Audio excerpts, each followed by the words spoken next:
Yeah. Holla, we them boys. Holla, holla, holla, we making noise. Holla, holla, we them boys. Oh my gosh, that was amazing. Welcome back, everybody, to Cowboys Talk. I'm Rahul. This is Ritika. We're a brother and sister duo that love the Cowboys, and we're going to be talking about everything Cowboys here. Make sure to hit that subscribe button below and subscribe to us so you can get all the newest episodes from our podcast and follow us throughout the off season and during the season. And make sure to listen for us or find us on wherever you listen to your podcasts at Cowboys Talk. So what are we talking about today? Sure. So first, let's talk about Dak Prescott. And so condolences to Dak Prescott and his family. Dak had lost his older brother, Jace Prescott, who passed away on Friday, April 24th. Jace was only 31 years old. He played as an offensive lineman a decade ago at Northwestern State in Louisiana, where Dak, Jace, and their older brother, Tad, grew up. Prayers go out to Dak and his family. This news is just heartbreaking. And I cannot imagine what Dak is going through right now. He lost his mother, Peggy Prescott, who died of colon cancer in 2013. So just the loss of their brother is just devastating. So condolences to Dak and his family. Yeah, I know.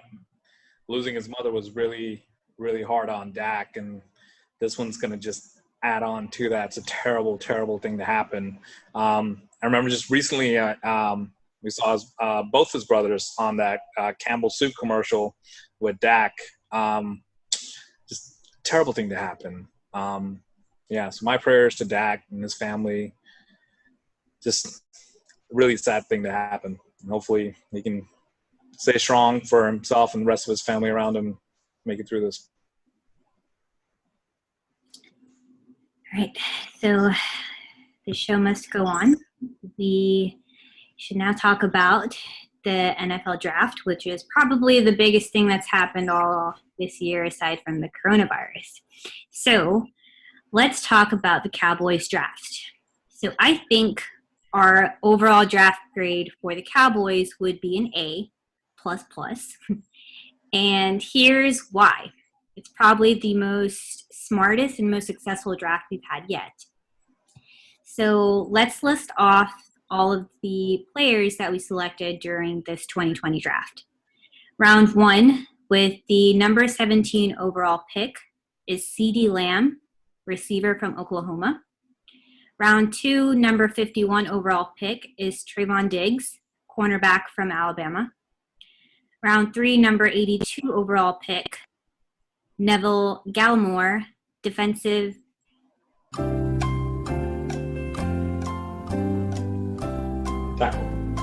tackle, Oklahoma.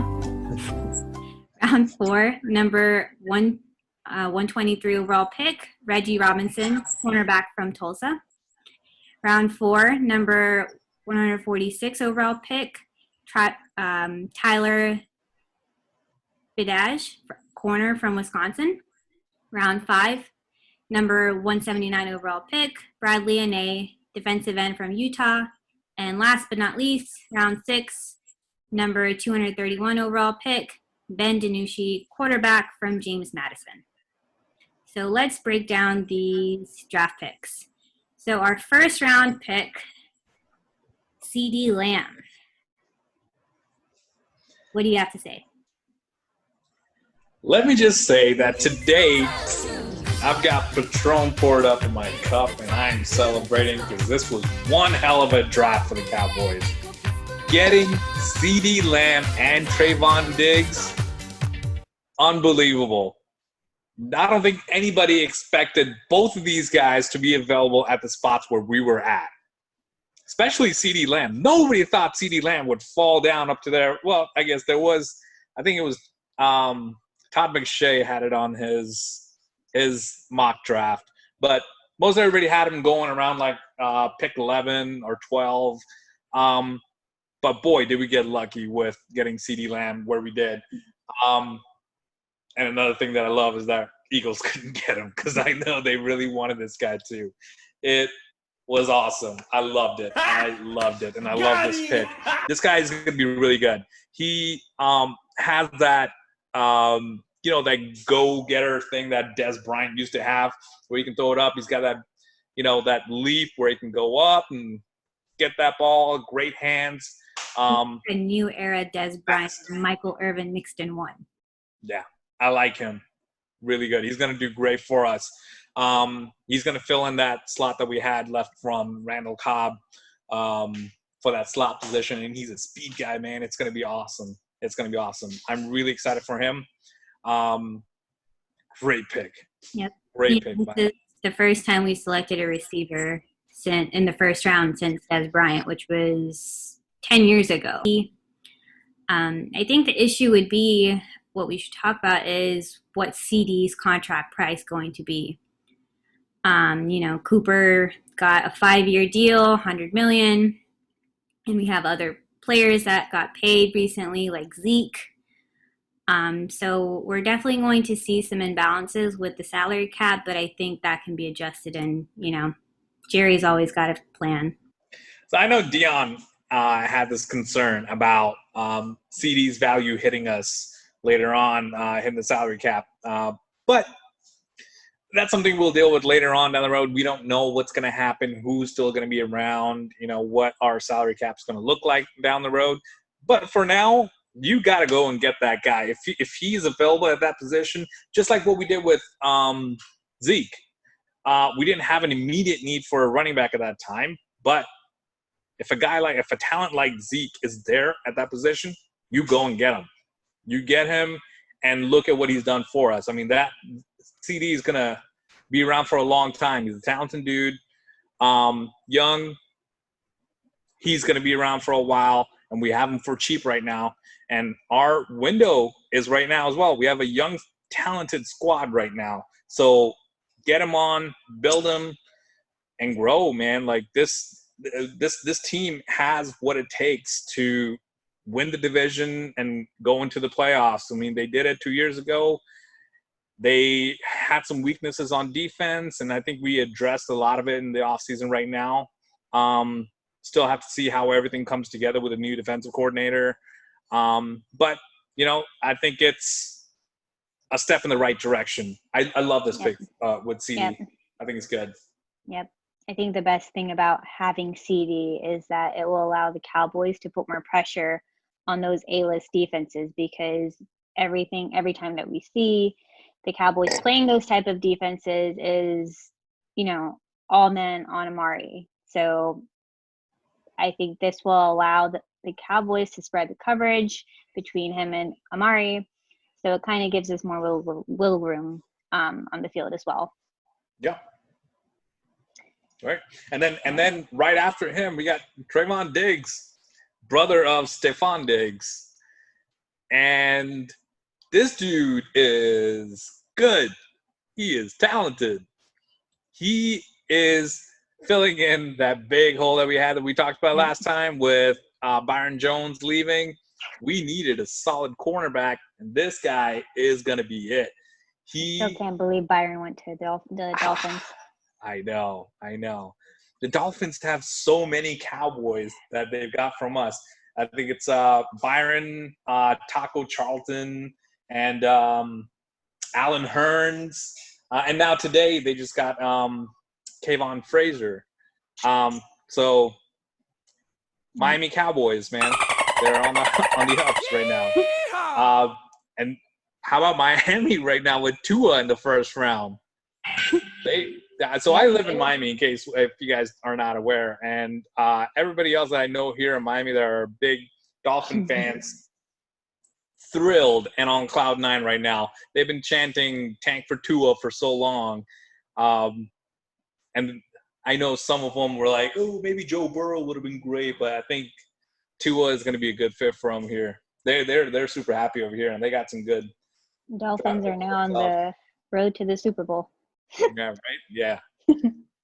Miami Dolphins in the Super Bowl. I don't know how that goes in the same line. I guess people could say that about us lately. Well, whatever. But yeah, so really like Diggs, man. He's he was a much needed like asset to have on defense for us. Yep. We haven't had like like a solid like the one thing that we lacked in last time that we talked as well was we were terrible at turnovers. Yep. And I I was just think about to say that that's his best trait. I think this addition to our defense is going to be very, very helpful. Him and Haha in the back. Yep. I think that's a solid like I mean, secondary for us. Yep. It's good, I man. mean, he's coming from Alabama, so he has all the skills and trainings you need to succeed in the NFL. I mean, last season he had 3 interception and 11 pass breakups. So I think he's our future. We have Owuzie and Jordan Lewis entering their final year in their contract. So we know that Diggs is going to be here for the long run. Yeah, for sure. Yep. So that having Trayvon Diggs, and then going after a defensive tackle, a cornerback, a center. These were all the positions where we needed to fill in. And we got some really good talent over there. Like Diggs was another one of those that we did not expect like to have him at that spot where we were at. We got him at 51st overall. And the fact that he fell down that far is great for us. Great for us. And I loved how like while all the NFL GMs and coaches are out, drafting from their house with their kids and everything, Jerry Jones is flexing on his $2 million yacht. Is it a $200 million yacht? Is it a submarine? Yeah. No, at first I thought he was in a submarine or something. Like, where is he? And then I remember, like, of course he's on his yacht. He could easily done it from one of his like amazing facilities that he has over in Texas, but no. This guy wanted to flex his yacht. What was that one meme we saw where it said he's in his Bond lair? The what lair? Oh, the Bond, the evil Bond lair, the evil Bond villain. Yeah, it's pretty much what it was, man. That's what it looked like. It was awesome. Hey, I would have done the same if I had a $200 million yacht. I'd be drafting from there too. It was like, what's up? Great flex. Classic Jerry, man. Stay flexing. One thing I love about Diggs, just side fun fact, that he's Stephon Diggs' younger brother. So it's nice to see another sibling duo in the NFL. Yeah, for sure. Yeah, and then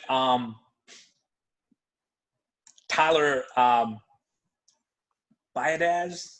Yep. Biadasz. Before him, let's talk about Reggie Robinson, the round 4 pick, the cornerback from Tulsa. Robinson. Yes.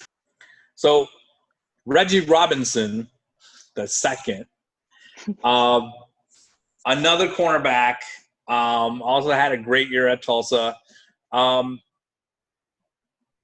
We have 2 young cornerbacks now with Trayvon and Reggie both. And, we haven't – I don't remember the last time we've, like, drafted so many cornerbacks. I think aside from Byron Jones, I don't remember who all we've gotten recently where we've tried to get, like, higher up in the draft. But, like we've got these 2 young guys who are talented that we can develop and, like have them grow. I mean, with Byron too, Byron came in as a safety, I believe, and we had him convert over to a cornerback.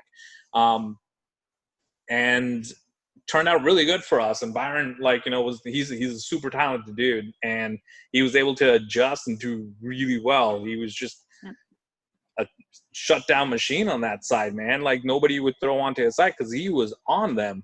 And hopefully, we can build these guys up and they can, be the same kind of talent that Byron was. Because we really need help at that position. And I think that's going to be really good for us. Then after that, we have Tyler.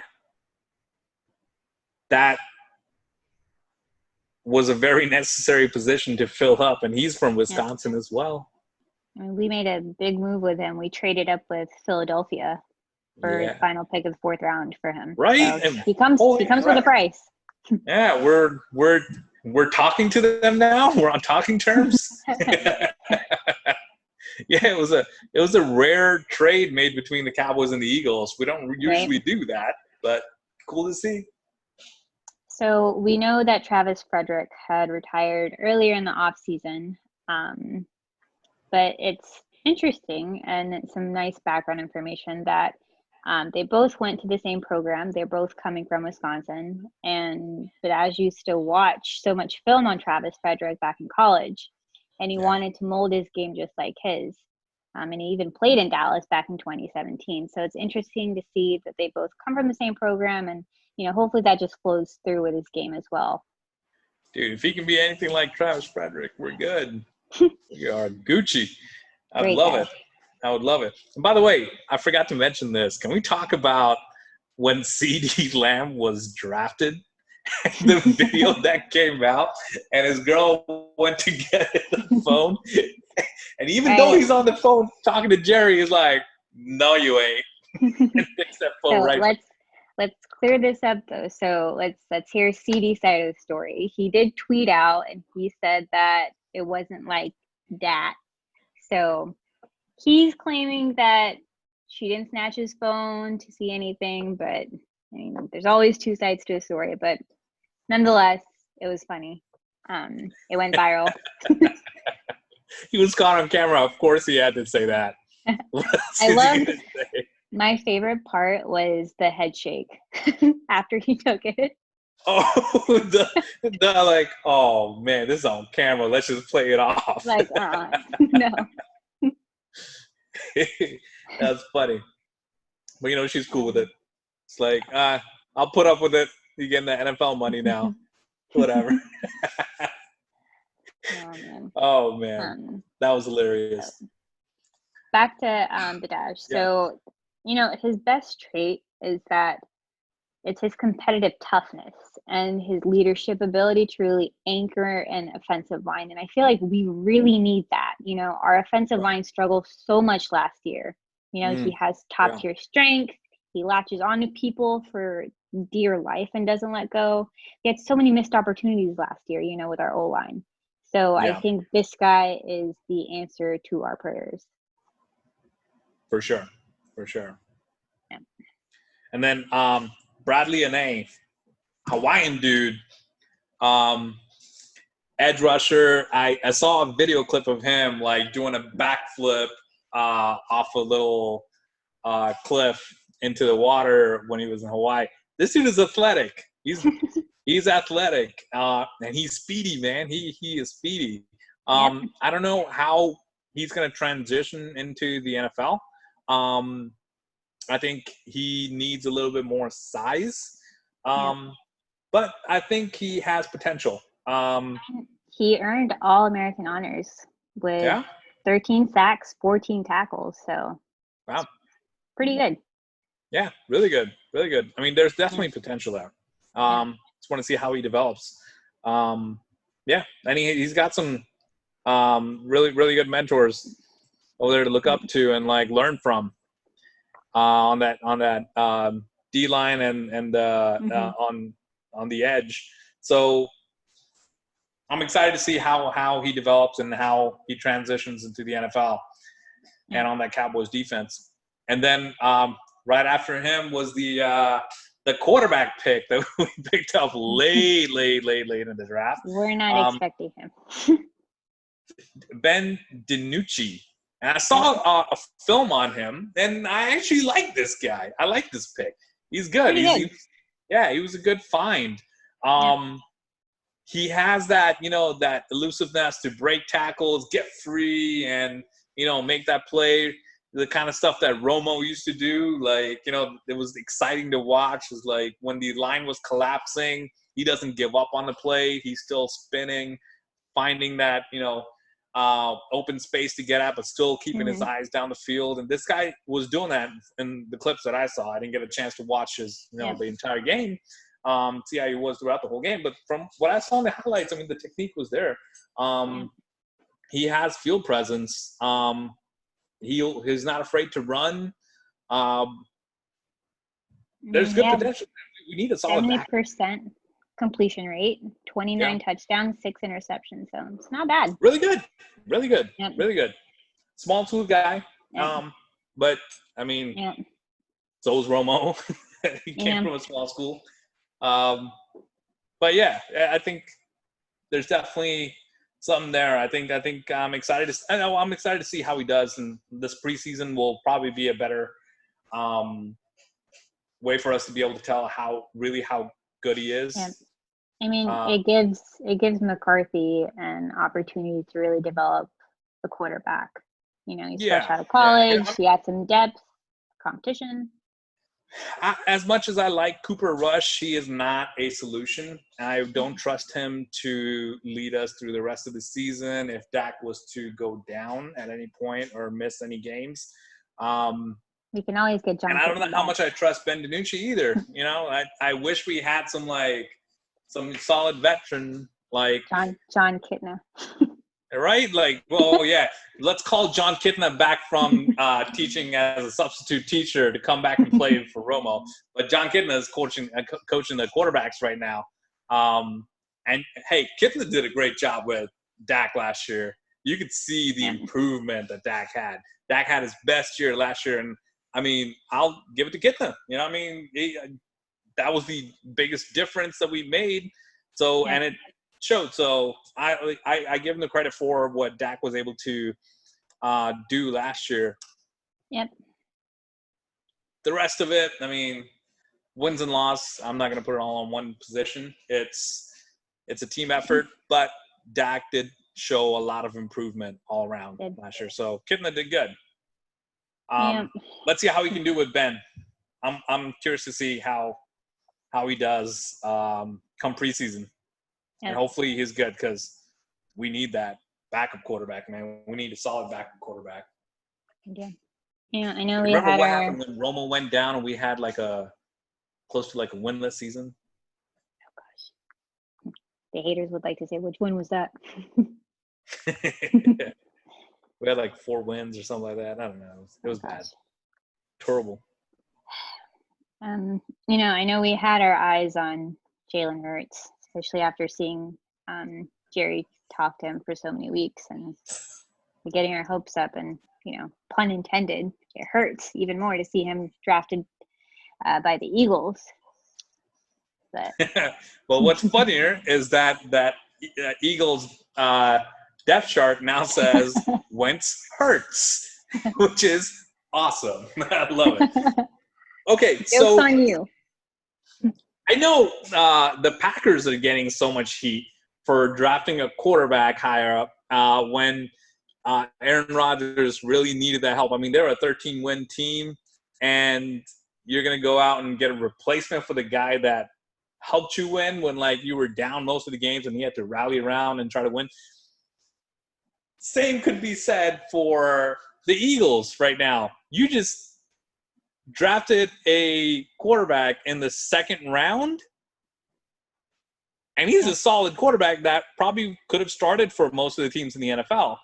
And you're going to put him on a team with a guy that you just paid, $32 million?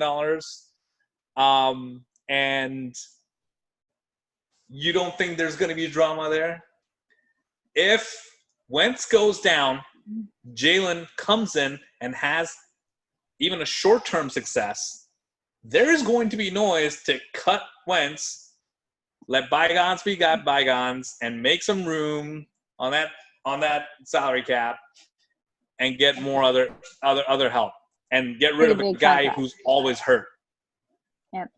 For Hurts. I mean, there's definitely going to be some controversy in Philadelphia. So, but what's new? I'm excited for it. Yep. That's going to be awesome to watch. All right, so let's talk about the rest of the league. How do you think they did? Who made the biggest splash? What do you have? First of all, let's talk about Joe Burrow going to the Bengals. Oh my goodness, the ultimate Tiger King. Yeah.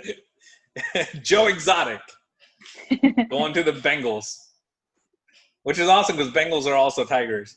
Yep. So don't know how this is going to turn out because Bengals are another team where quarterbacks go to die. Yep. So I feel bad hopefully- for him because he's a talented guy going to a very crappy team. I know. And I mean, I don't know. I mean, they are changing things around over there. I don't know much about who all they have. Who's their running back right now? I don't even know. I don't know. Yeah, look that up while we're doing this. But so Joe Burrow, he had a lot of success last year at LSU, but I mean, he doesn't have that much of a body of work to be able to show okay, is he consistent? He had a great year, but was it the system? Was it the system that helped him be that good? So it's one of those let's see how he does in a brand new system that doesn't have that top tier caliber players that LSU did last year, where they had a pretty dominant squad all around and were able to be dominant on both sides of the field, and that helped enable him a little bit. I mean, that's not to take anything away from Joe Burrow and everything that he did last year. The dude is talented. So their current running back is Joe Mixon, who's holding out, but they just signed an undrafted free agent, Devah Whaley. He's coming out of Arkansas. So. Interesting. Yeah, Joe Mixon, I don't trust him either. I mean, he wasn't that great of a running back. And see, this is what I'm talking about. I mean, why wouldn't they go out and get another really good running back to help a rookie quarterback? Because that's something you really need. Why was Dak able to be so good? He had a really good running back over there. When you're a rookie quarterback, you need something else, like a solid run game to help back you up. Otherwise, the defense is just going to be solely focused on your wide receivers. They're going to be double teaming your number one receiver, which last year AJ Green was hurt the entire year. I remember I had him on my fantasy team, and now every week I'm like, all right, this is the week.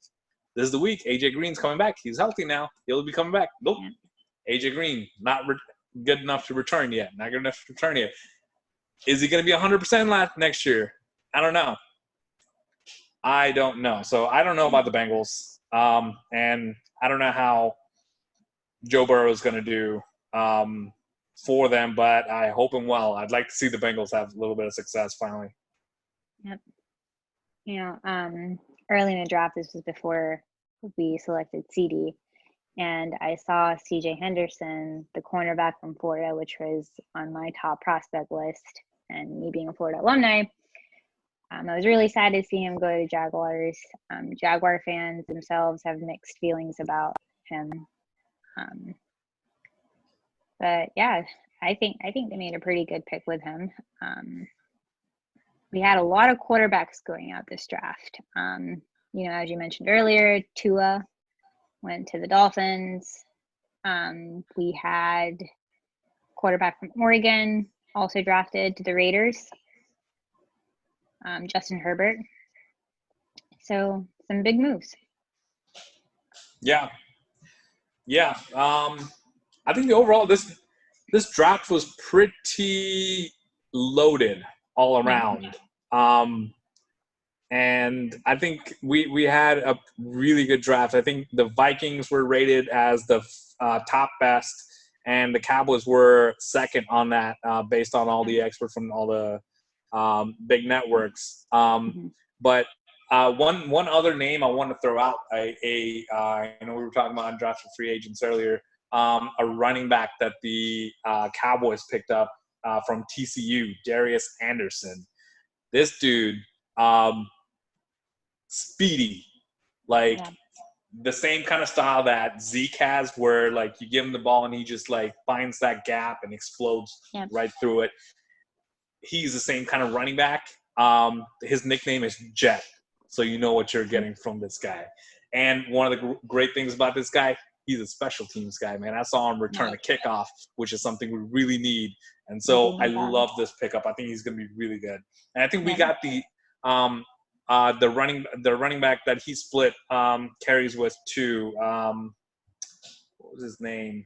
I don't remember his name, but I think we're going to be using him as a fullback. Which one? Our other running back, Tony Pollard? From TCU. Oh. No, he came from TCU as well. I don't know what his name was. I'll have to look that up. I was looking at his film earlier. But, so we got 2 running backs from TCU as our undrafted free agents, and we also got like 2 tight ends, which neither one was very impressive to me.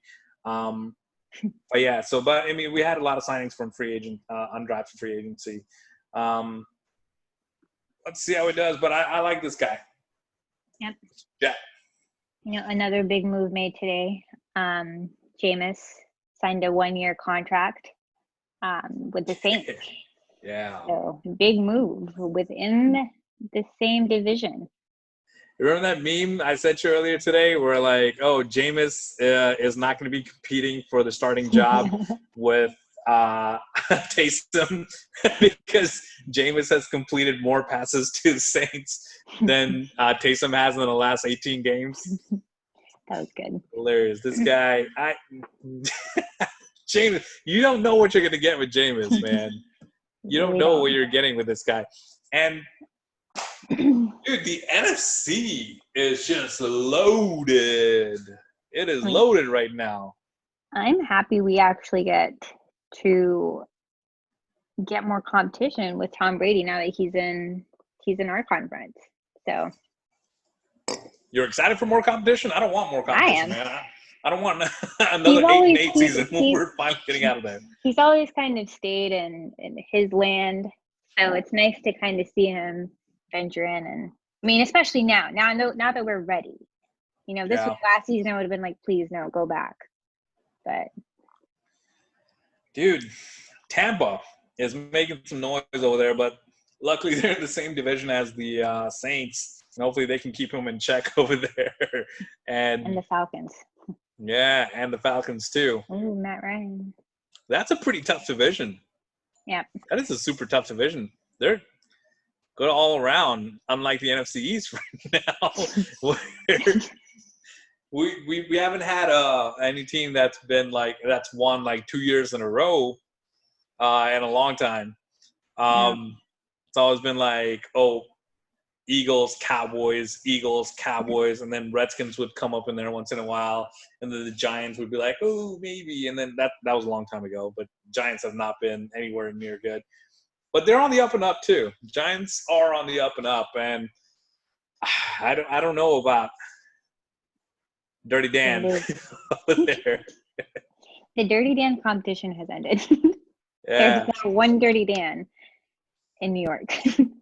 Daniel Jones, man. I don't know what he is. Now, he looked good, but he looked promising. Let me change that. He looked promising.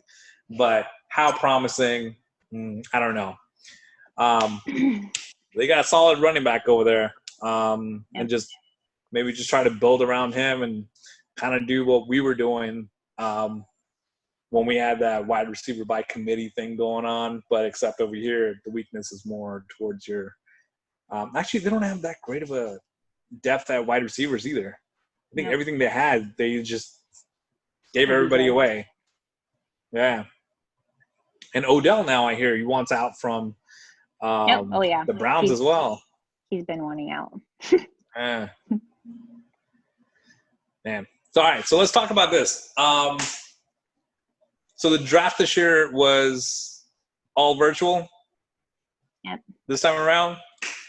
What did you think about it? I mean, I thought overall it was very entertaining. I mean, viewership numbers skyrocketed this year. I'm sure a lot of people were taking advantage of the fact of the draft because we have no sports. But the NFL had reported 15.6 million viewers this year versus their previous high of 12.4 viewers, which was back in 2014. So a lot of people tuning in. Let's talk about some hits and misses of the draft. First hit definitely would be how, despite being virtual, we're still getting virtual boos with our hashtag Boo the Commish. I love that we didn't eliminate the chance to boo the commissioner, and I love how he's embraced it too. He knows that we love to boo that guy. Traditions are important, now more than ever. And while I considered skipping this one, Bud Light reminded me it just wouldn't be the same.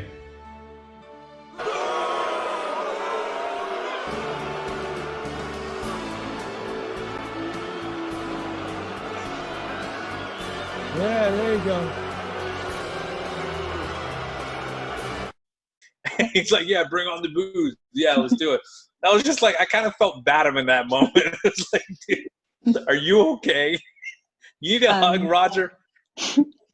I loved how before the draft happened, I think this was like 2-3 weeks ago, how a lot of fans were sharing Goodell's location. So just in case if people wanted to know where he lives so they could go and boo him outside his house. What? That does not seem safe. Nope. But it's great. I love how fans are all on the same page. The boos must continue. Let's just do the virtual booze, though. I feel bad for that guy. But yeah, I'm sure. I mean, dude, there was for the longest time we haven't had any sports right now. Like even baseball is canceled. Like baseball's like, you know, nothing's on TV. Baseball is all right. Fine, I'll watch this. You know, and right now we don't even have that. So this was amazing. This was like the closest thing it got to football, to any sport right now that's happening live. So it was exciting. So I'm not even surprised that, you know, everybody in America was watching this. So yeah, I loved how we got to see everyone's homes and their surroundings. Like, you know, like I know a lot of times, like a lot of players decide to just, you know, stay home and be with their families during the draft. But like, you know, having to see the coaches and the GMs at home with their family trying to make this pick happen, it was kind of cool. A lot of funny moments, a lot of crazy things that we were able to see. Of course, the CD clip with his girl and grabbing his phone. What was the other one that I sent you one for? It was Bill Belichick's dog taking over. Oh, yes, Bill Belichick's dog making the pick for him. With Landon Collins in the second round a few years ago, but there you see a canine resemblance for Bill Belichick, the Patriots head coach, and Nick Caserio, the director of player personnel. The Patriots are finally participating in the draft process. Let's see where they go. Also, the Titans. And I don't know what was going on. What was happening in his house? I have no idea. But you know what's funny, because I sent this to you earlier. Like apparently they have this weird tradition going. You know, they had the pineapple and the monkey last year. So I don't know if it's like a Tennessee thing. What is happening in Tennessee? Yeah, but Mike Vrabel's house was kind of sketch. Like, I don't know what his kids were doing. But the next day, I don't know if you noticed, but on day 2, he kicked everyone out. And he was just by himself. He's like, all right, enough of this nonsense. And he was by himself in that room, which he probably was pissed off after he found out what all his kids were doing in the back. But really, really weird. But I love it. See, it's moments like that like I want every year to be virtual so we can see what's happening in the back. You don't really get to see that. Yeah, I don't know. I liked it. I like it a lot. And Jerry can flex on his yacht. Next year he's going to be probably drafting from the moon. Be a real live Bond villain. Have a secret lair on the moon. Great or inside of a lava.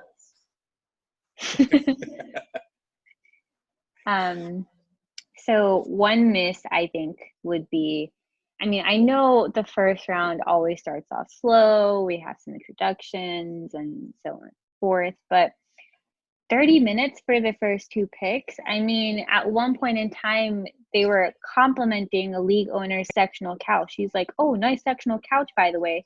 When we all see on the screen, it says "pick is in." So why are we killing us with the small talk? Like, Yeah. Well, I mean, I kind of understood why they're giving more time this round too, because this was the first time they're doing all virtual. I mean, I don't understand why this is such a new concept for them. I've been picking fantasy league teams my whole life. I've been doing pretty good. It's fine. You know, we make it work. Like, there's like half the country does it like almost on the same day, the day after the last preseason game or the weekend after the last preseason game. Everyone's on ESPN. Yes, they crash it sometimes, but like they figured it out by now. NFL can do the same with 32 teams and their GMs. But yeah, I understand there's a lot of like complexity to that. You're making trades, and it has to be secure. Have to have the IT on there. I get it. So that's why they have the extra time on there to give them, in case something goes wrong, in case they need to make a trade, something unable to, any IT difficulties. So I was fine with it. I think it went by really smooth. The draft was really well handled. I think they were able to pivot very well and plan out everything. Yeah, you like that?